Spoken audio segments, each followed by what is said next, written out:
Okay, that's a little bit better. Hello there. I'm Dr. Elena Sherwood. I thought I'd come on here live here on YouTube on September the 2nd. September the 2nd? Yes, it is. 2023. I do a regular advice live segment on TikTok, but I thought I'd do one here on YouTube as well. And I would love for this to be a regular thing that I'm going to do. So, what I'm going to start with is if you are here and have some questions, let me know and I would happily answer. And I've also come with the top questions I've been asked over the last week. So let me just get started on that. Okay. So here's one. My husband always likes to make me upset. My husband, what did I do just there?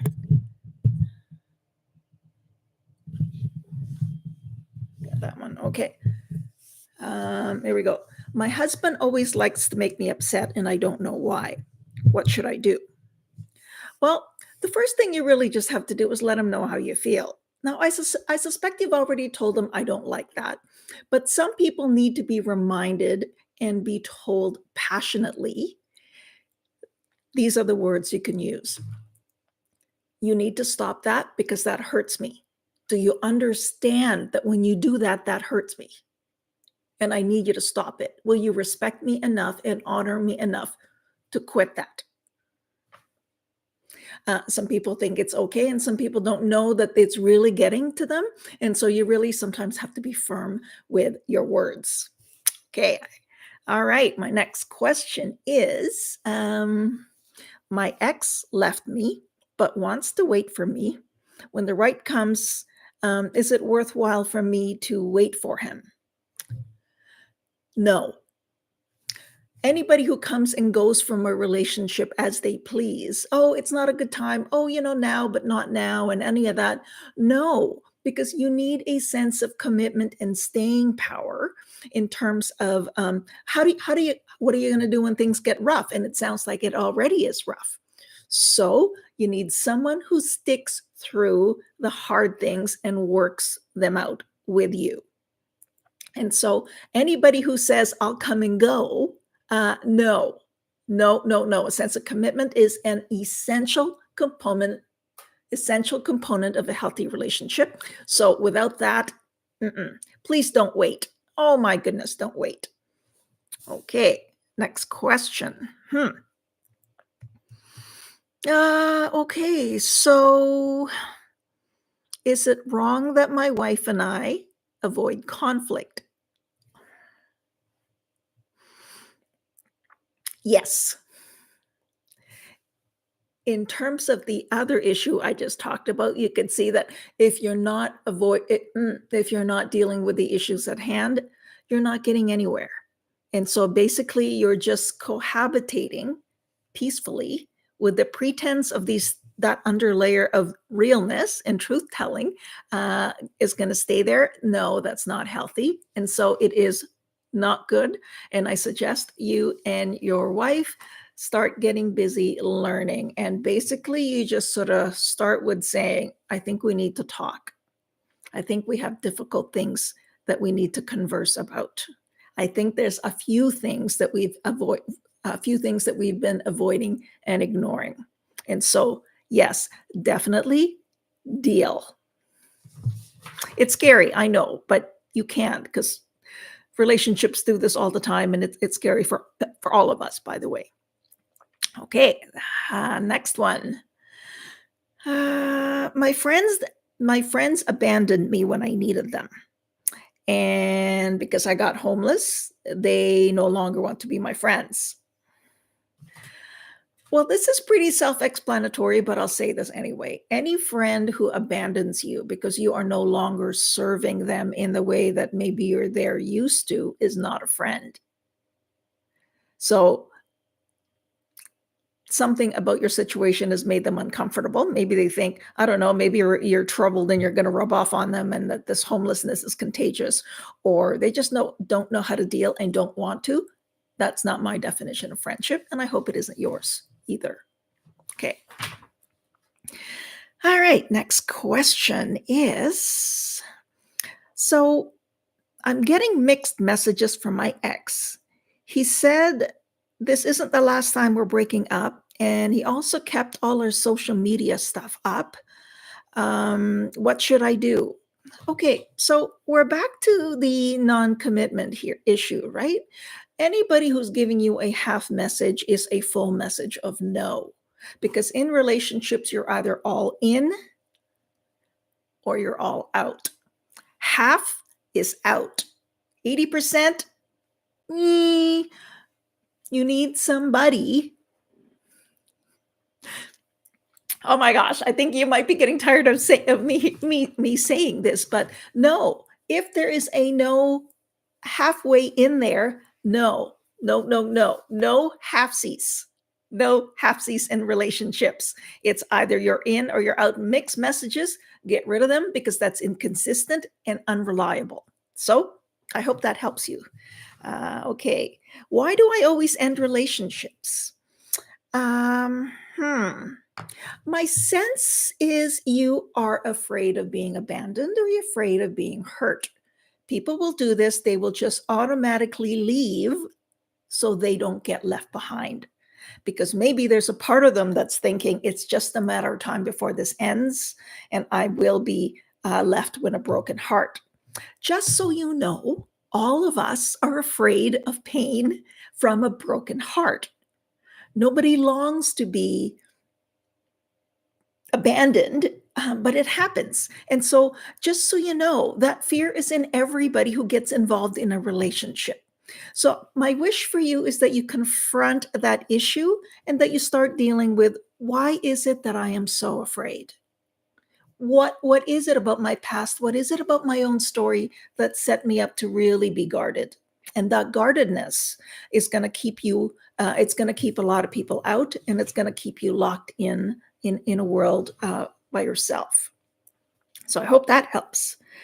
All right, my next one here is my ex emotionally cheated. We moved on, but I still think of it. What should I do?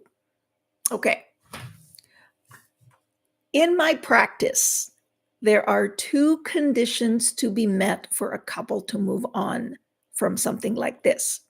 So the first one is, do you feel that you're the person with the wrongdoing?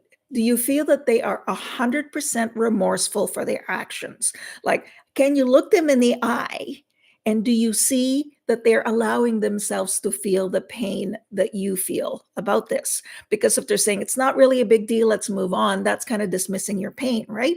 But if you know 100% that they are remorseful and are not disregarding how you feel and are willing to let you tell them how much it hurts, that sure helps you with your healing. The other condition is, do you feel with 100%, do you know in your heart, in your gut, with 100% certainty that this is not going to happen again? If one of those conditions don't get met, I'm not sure that you have a real healthy relationship going on here.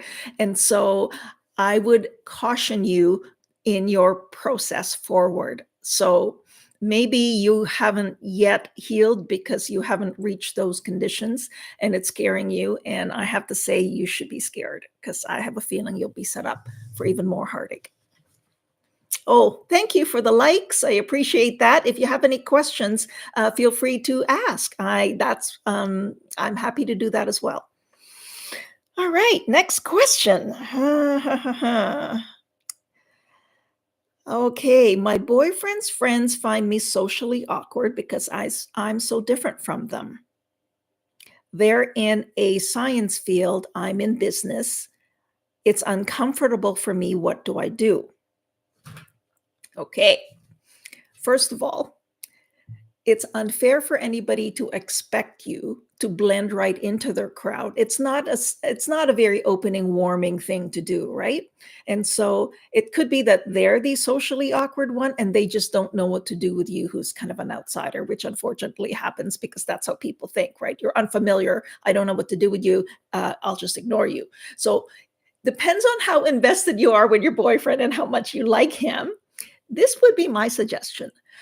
Um, Go into the friendships with them from a stance of curiosity and ask them, and park your ego. Allow yourself to just say, please be patient with me. Can you guys explain this? I'm really interested in your world. That really calms down a group if they feel like the outsider wants to learn about them. If you're judging and you're kind of looking at them like snooty, like, oh, you guys, you're so dumb or you're so whatever, like that's not going to help. So that's your piece. If you really like this boyfriend and you want to make this work, but just accept that it's not always you. It's probably not even you, but this is what you can do to adapt if you really do care about this boyfriend. All right, let me just grab a quick drink of my coffee. Oh, long distance. I'm in a long distance relationship. He said he stopped his feelings for me. What do I do? If your relationship crumbles because of the stress of a long distance relationship, then it's never been that strong. You're going to have challenges. And I've been married for 30 years. I've been married to a military person. And in that, I never expected to be a single mom a lot of the times, but I was. I never expected to be raising my kids alone for long stretches, but I was. My point being, that's just going to happen, and any relationship needs to be prepared or prepared to learn how to deal with long distance relationships. Here are some of the tips that I would give to anybody out there in a long distance relationship. I know this is tough, so bear with me here. I know what really helped me is I needed something regular. I needed to know what to expect. And so we set it up. So we had 2 phone calls a week, at the very minimum 1, and they were always on the weekend, either Saturday and Sunday. And so because this is back when we didn't have cell phones, it was all like he had public telephone, and that's how we made calls. And so that's what we did. When that wasn't possible, because he was in a big, long training thing where that wasn't allowed, there were letters. And so what I'm saying is you come up with your system. There was another stretch where I really didn't want us to be apart, but it had to be. And thankfully, this wasn't so far away. So this was, I let him know my need. I said, I need to see you within 2 weeks, within the first 2 weeks of this long stretch of the several months. And we made that happen. It meant 7-hour drive for both of us. We met halfway. But what I'm saying is identify what you need, come up with a regular system where you can connect. And the other thing is when you are in that time, whether it's a 20-minute phone call or a 20-minute, an hour FaceTime, disregard all other activities. Don't be multitasking. Don't be checking your messages or any of that. Concentrate only on each other and on connecting, because that connection is what's going to save your relationship. Someday it'll be your reason to fight for it. That's my advice to you. I hope that helps. And so if he crumbles because of this, good riddance, sweetie. Let him go. Let him go. You deserve better. All right. Long distance. Should I? This one cracks me up. Should I go back to my ex who left me before? No. Well, unless things have dramatically changed and you feel like she's is completely a different human being now, and you can see it in everything they do in their everyday lives, right? Unless you see that, the pattern will repeat itself. History repeats itself. Now, if you're really so badly in love and you really feel like this time it's going to work, and you get the sense from him or her, whatever, talk about what went wrong the first time. Like, don't just gloss over, oh, reunited, how amazing. No, don't do that. Start thinking about, okay, what went wrong? Both of you need to be adult to sit down and say, what did go wrong? Who kept leaving? Who kept avoiding the issues? Who kept whatever? Because again, unless you unpack that, you are going to break up again. or he will leave you again. All right. Ooh, I like this one. I like to be alone. Is that bad? No, not at all. In fact, I encourage people to have some alone time because how else are you going to hear what else is happening inside your head, inside your heart, inside your feelings, inside your psyche? You need a lot of alone time, one on one, to be away from all that stimulation and other people's needs, demands, and expectations of you. That said, make sure you are also not looking for excuses to be by yourself and sabotaging friendships or relationships because we as humans also do that. Sometimes we make sense in our heads to push other people away. Oh, I prefer to be alone, but really we're a little bit scared of other people. Normal, all of us are social beings that we are. It can still get really uncomfortable being around other people, so always check within yourself about what the issues are happening within you. All of the advice I give isn't about what your partner's doing or what other people doing. It's all about what you can do for yourself. So there's that. Okay, next. Okay. I can't stop caring about what an ex's family thinks of me. We were together 7 years. I still see them. Understandable. And I want for you to realize that nobody's opinion of you really matters but your own. And so many of us will have these preconceived ideas on what we think people are thinking of us because we're kind. And okay, who doesn't want to be liked? Don't we all want to be liked? And we all want to, I mean, we all want an easy life, right? But a lot of the things that we're thinking isn't always true because we are really good at lying to ourselves. Somebody might look at us in a funny way and we're thinking they're judging. Oh, it's my hair. It's my whatever. Sometimes they're looking right through you and they're looking at something else. Or sometimes they might even be thinking, oh, isn't she adorable? Whatever. So, what I'm saying is disregard other people's opinions of you because they don't matter. The only opinion in the world that matters of you is yours. Hope that helps. All right. Carrying back my ex. Okay. Do you believe exes can change? Not really. Okay, yes and no. Um, oh my goodness. Sorry, I'm just going to pause for a comment here. Hello. Oh my goodness, really love your advice. Oh, thanks for your time. I do have a question regarding father daughter relationships. Why can't I seem to get along with him after their divorce 8 years ago? Okay, so you're the daughter and this is your father, and your parents divorced 8 years ago. It could be actually not you, it could be both ways. It's possible that your father is just a fairly reserved person. Maybe he feels really guilty for the divorce. Maybe he looks at you and thinks, "Oh my goodness, how have I failed her?" This is a very common thing that parents think of, by the way. I'm a mom, I have 2 adult sons, and I often think about, "Hmm, how have I failed them? Oh, I should have done more, I should have done less, I shouldn't have this." And so that's the plight of parents. So I wish for you to understand that in your heart. And so it's also possible that he thinks you're angry at him, either because of the divorce or for whatever reason. And so my advice to you is to not take that personally and just keep the lines of communication open, as in reach out. Don't expect much, but just kind of set the tone so he feels okay with um, so make it easy, as in you can say, hey, you want to meet for coffee? Or, want to just get together and go for a movie? Like whatever it is, invite little things. Don't read too much into, oh, no, thank you. I'm too busy. Oh, I'm going to be away. Don't read into that, but just continue to try. That's about all you could do. Does that help you? Let me know. Does that sort of rhyming with what you're feeling? Let me know in the chats. I would love to go deeper if I can. So I hope that helps.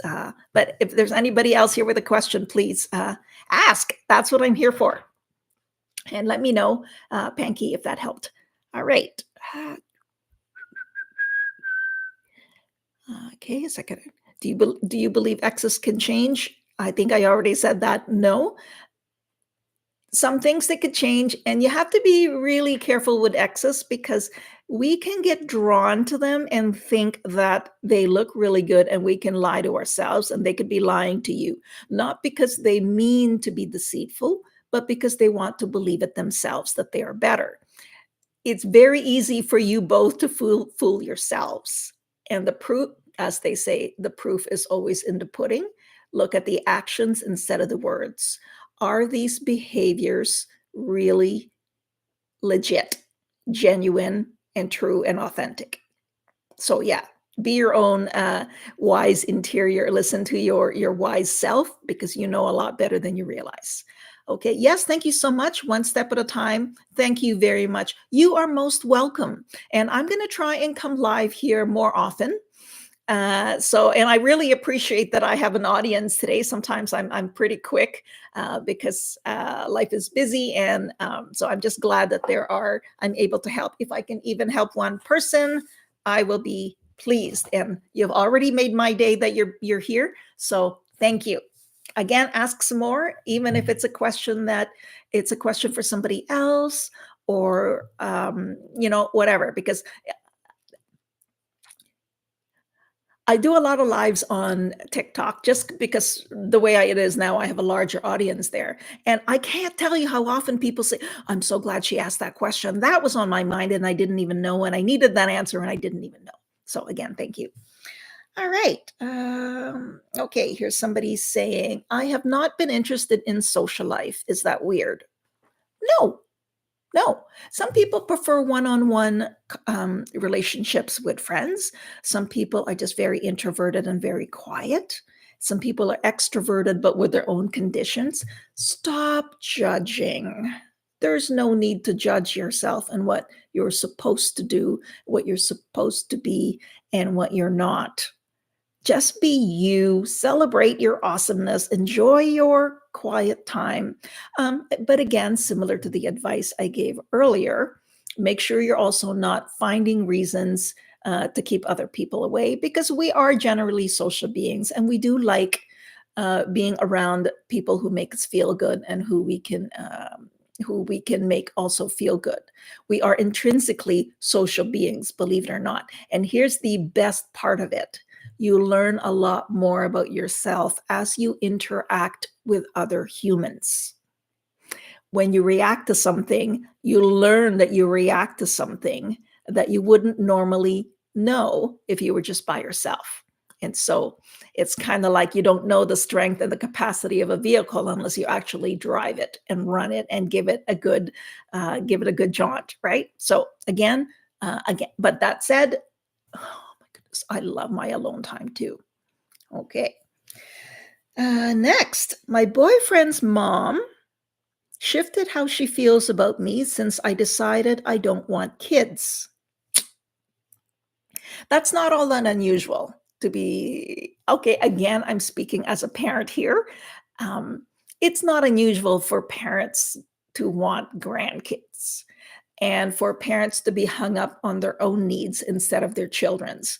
I will say this, though. It is the parental obligation of every human to adapt to what their kids need. So one day it's diapers and formula or baby food. Another day it's teaching him how to fly a kite. And then it's like trusting him with a car. And so we have to, on our own, adapt to what our kids need.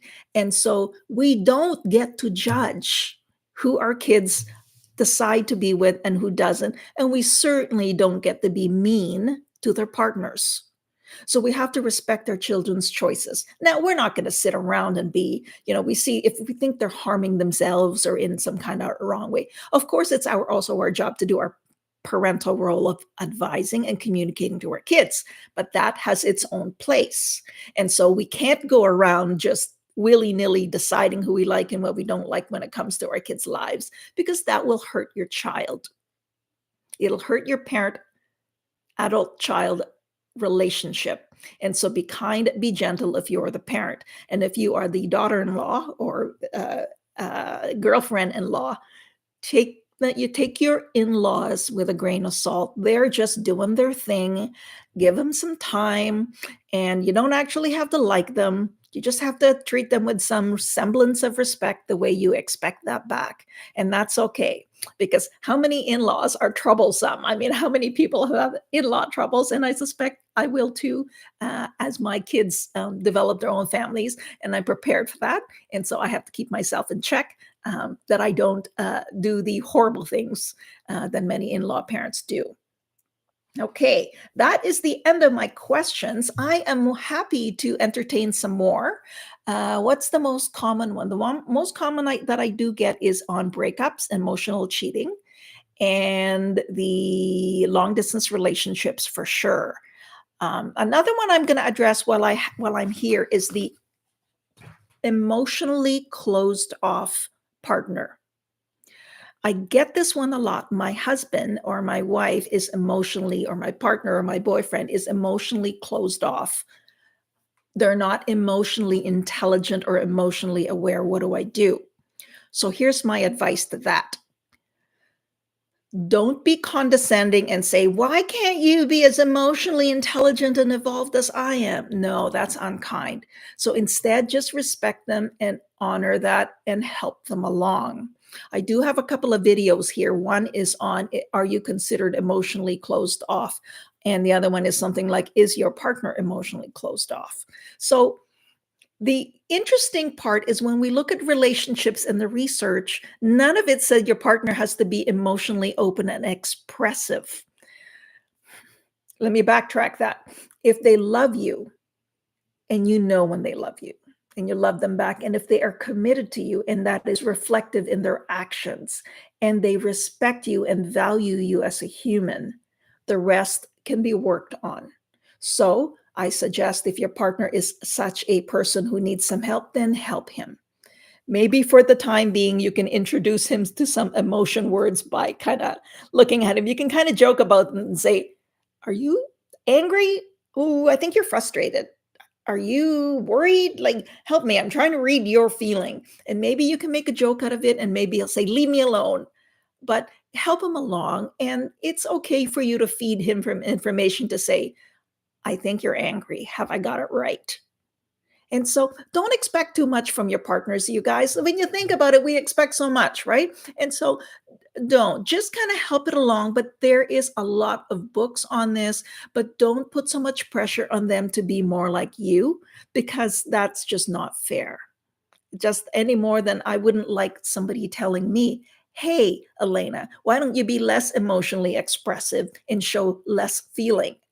Ew, no. So that's the thing, is that is fixable. There are plenty of things a person can do to develop their emotional knowledge. Basically, it's just understanding what some of the words are, knowing when you're experiencing it, and then stating it or acting while you're in that feeling. All right, so that I covered that emotional